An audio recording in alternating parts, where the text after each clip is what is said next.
اچھا علی بھائی یہ بتائیے کہ حضرت معاویہ رضی اللہ تعالیٰ عنہ نے حضرت علی کی بیعت کیوں نہیں کی تھی؟ یہ تو آپ پمفلٹ پڑھ لیں تو آپ کو پتہ چل جائے گا کیوں نہیں کی ہے. بظاہر جو وجوہات ہیں وہ آپ کو بتا دیتے ہیں. باقی آپ کو پتہ ہے کہ جو پالیٹکس ہوتی ہے نا، اس میں ظاہری وجوہات کچھ اور ہوتی ہیں، چھپی بھی کچھ اور ہوتی ہیں. ظاہری وجوہات یہ تھیں کہ وہ حضرت عثمان غنی رضی اللہ تعالیٰ عنہ کا قصاص طلب کرتے تھے. اس میں کوئی حرج نہیں ہے، قصاص طلب کرنے سے ہمیں کوئی اختلاف نہیں ہے. اختلاف اس وقت شروع ہوتا ہے کہ جب آپ اس کے لیے پارٹی بازی شروع کر دیتے ہیں. مثال کے طور پہ میں پٹیشن لے کر ہائی کورٹ یا سپریم کورٹ میں جاتا ہوں، یہ میرا رائٹ ہے. لیکن اگر میں ایک فوج بنا کے سپریم کورٹ کے اوپر چڑھائی کر دوں یا پاکستانی فوج کے اوپر چڑھائی کر دوں کہ جی مجھے انصاف دیں، تو اس کو بغاوت کہا جاتا ہے. اسی لیے نبی علیہ السلام نے اس جماعت کو باغی جماعت قرار دیا. صحیح بخاری میں انٹرنیشنل نمبر کے مطابق 2812 نمبر حدیث ہے، اور مسلم میں بھی موجود ہے. افسوس اے عمار، سمیہ کے بیٹے، تجھے ایک باغی جماعت قتل کرے گی. تو انہیں اللہ کی طرف اور جنت کی طرف بلائے گا، وہ جماعت تجھے دوزخ کی طرف بلائے گی. یعنی حضرت علی کی جماعت کو جنت کی طرف بلانے والی جماعت اور اللہ کی جماعت کہا، اور مخالفین کو دوزخ کی طرف بلانے والی جماعت. تو اتنے سخت الفاظ اس لیے ہے، یعنی یہ پولیٹیکل ٹرم میں بغاوت ہے، یعنی کوئی ریلیجن سے بغاوت نہیں ہے، پولیٹیکل ٹرم میں بغاوت. تو وہ قصاص عثمان کا جو طریقہ انہوں نے اڈاپٹ کیا وہ غلط ہے. اسی لیے شہادت عثمان کے بعد سب کو، شہادت عمار بن یاسر کے بعد سب کو کلیئر ہو گیا کہ حضرت علی حق پر ہے. پہلے بھی کلیئر تھا جن کو کلیئر تھا، اور جن کو نہیں کلیئر ان کو آج بھی نہیں کلیئر. ان کو اس وقت بھی کلیئر نہیں ہوا جب عمار بن یاسر کا سر ان کے سامنے کاٹ کے رکھا گیا. تو اسی پہ علامہ عینی نے،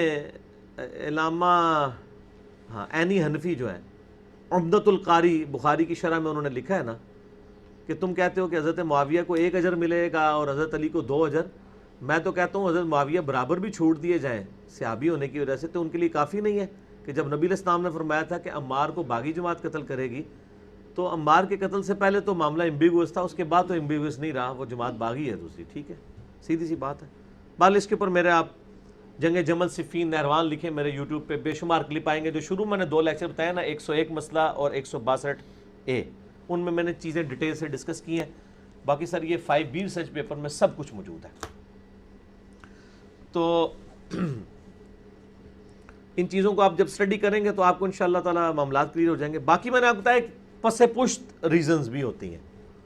وہ ریزن میں اپنے الفاظ میں بیان نہیں کرتا، میں صرف حدیث بیان کر دیتا ہوں، عقل مند کے لیے اشارہ کافی ہو جائے گا. صحیح مسلم میں ایک حدیث ہے انٹرنیشنل نمبر کے مطابق 1258. حضرت عمر رضی اللہ تعالیٰ عنہ نے ایک خواب دیکھا کہ مجھے خواب میں ایک مرغے نے ٹھونگے ماری ہیں. تو انہوں نے اس کی تعبیر کی کہ مجھے لگتا ہے کہ مجھے عنقریب قتل کر دیا جائے گا. اور انہوں نے یہ خطبہ دیا اپنی وفات سے کچھ عرصہ پہلے.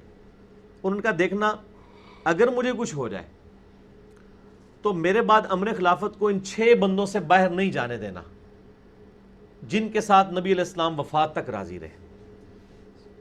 مجھے خطرہ ہے کہ میرے بعد لوگ اختلاف کریں گے خلافت کے معاملے میں، لیکن ان 6 کے ساتھ جو لوگ لڑیں یا ان کی خلافت میں اختلاف کریں تو تم سمجھ لینا یہ وہ لوگ ہیں جن کو میں نے اسلام کی خاطر اسلام قبول کرنے سے پہلے اپنے ہاتھوں سے مارا پیٹا تھا. یعنی یہ لوگ فتح مکہ پہ معافی مانگ کے مسلمان ہوئے ہیں. ان سے مجھے خطرہ ہے کہ یہ اس چکر میں ہوں گے کہ خلافت پہ قبضہ کر لیں. طلقاء جنہیں کہا جاتا ہے، جو ساری آل امیہ طلقاء ہی تھی نا، چاہے حضرت ابو سفیان ہو یا حضرت معاویہ ہو یا باقی اصحاب ہو رضی اللہ عنہم اجمعین.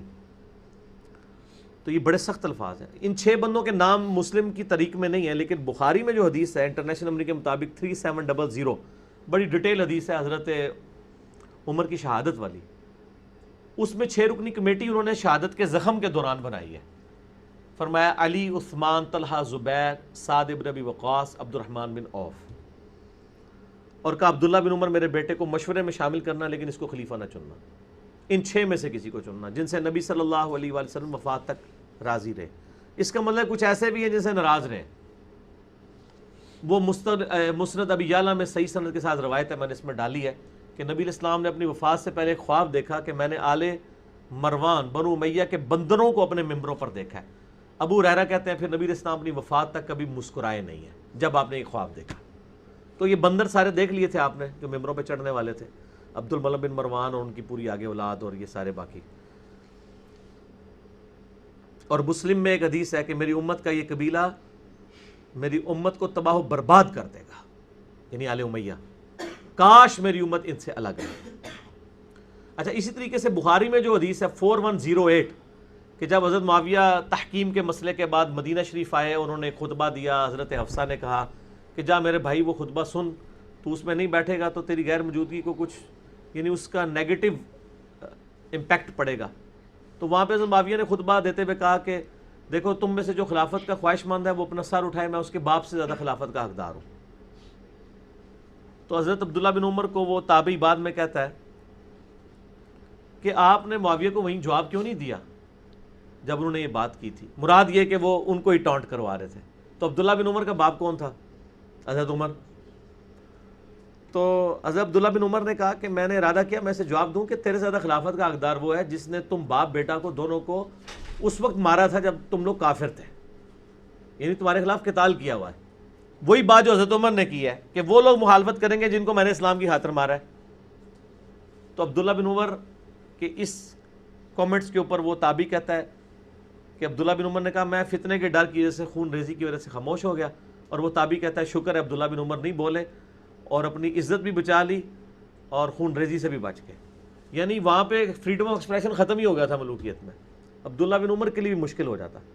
یہاں سے آپ کو تھوڑی سی ایک وہ جو ایک خواہش ہوتی ہے نا کہ میں عمر سے زیادہ خلافت کا حقدار ہوں، تو وہ آپ کو کلیئر ہو گئی. تو یعنی وہ پولیٹیکل بظاہر ریزن کچھ اور ہوتی ہیں، پیچھے اور معاملات چل رہے ہوتے ہیں. باقی آپ اس کو پڑھیں گے تو آپ کو انشاءاللہ تعالی معاملات کھل کے سامنے آ جائیں گے کہ بیعت نہ کرنے کی وجہ کیا تھی.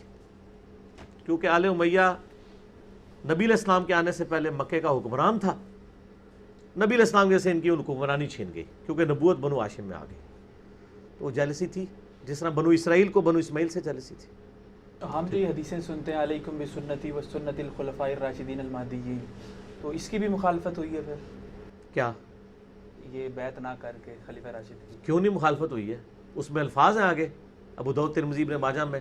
میرے بعد تم بہت سا اختلاف دیکھو گے، نئی نئی بدعتوں سے بچنا اور میری اور میرے خلفۂ راشدین کی سنت کو لازم پکڑنا. خلیفہ راشد کی بغاوت ہی تو سب سے بڑی بدعت ہے امت میں. تو یہ بدعت ہے. جنگ جمل صفین نہروان کے اوپر جن لوگوں نے حضرت علی کے خلاف خروج کیا وہ بدعت پہ مبنی ہے، لیکن احترام اپنی جگہ ہے. دیکھیں یہ کہتے ہیں ہم سلف کا فام، اور سلف ان کے لیے صرف احمد بن حنبل اور 2-4 بندے رہ گئے ہیں. یار پہلا فام تو صحابہ کا لینا. آپ صحیح بخاری میں عمار ابن یاسر کا خطبہ موجود ہے، وہ کوفے کے ممبر پہ چڑھ کے کہتے ہیں. اور عمار وہ جس کے بارے میں حدیث ہے عمار سر کے بالوں سے لے کے پاؤں کے ناخنوں تک ایمان سے پر ہے. بخاری میں حدیث ہے کہ عمار کی زبان کو اللہ تعالیٰ شیطان سے محفوظ کرے گا. نبی علیہ السلام کی حدیث ہے بخاری میں. وہ عمار بخاری میں ان کا خطبہ آ رہا ہے، وہ کہہ رہے ہیں لوگو اللہ نے تمہیں آزمایا ہے. ایک طرف دنیا اور آخرت میں تمہارے نبی کی بیوی ہے عائشہ، دنیا میں بھی اور آخرت میں بھی عزت کر دی، لیکن دوسری طرف علی ابن ابی طالب ہیں جن کی اطاعت اللہ کی اطاعت ہے. اب اللہ دیکھے گا کہ تم اللہ کی اطاعت کرتے ہو یا عائشہ کی، کیونکہ امیر المومنین و اولی الامر منکم، اطیعوا اللہ و اطیعوا الرسول و اولی الامر منکم.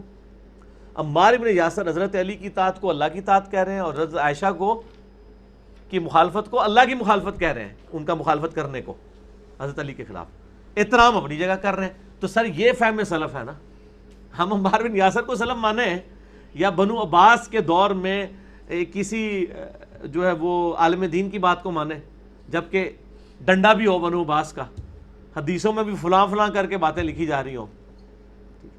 تو یہ ایک تلخ حقیقتیں ہیں. باقی آپ مسئلہ 101 میرا دیکھ لیں اور یہ ریسرچ پیپر سر پڑھ لیں، سب کچھ کلیئر ہو جائے گا.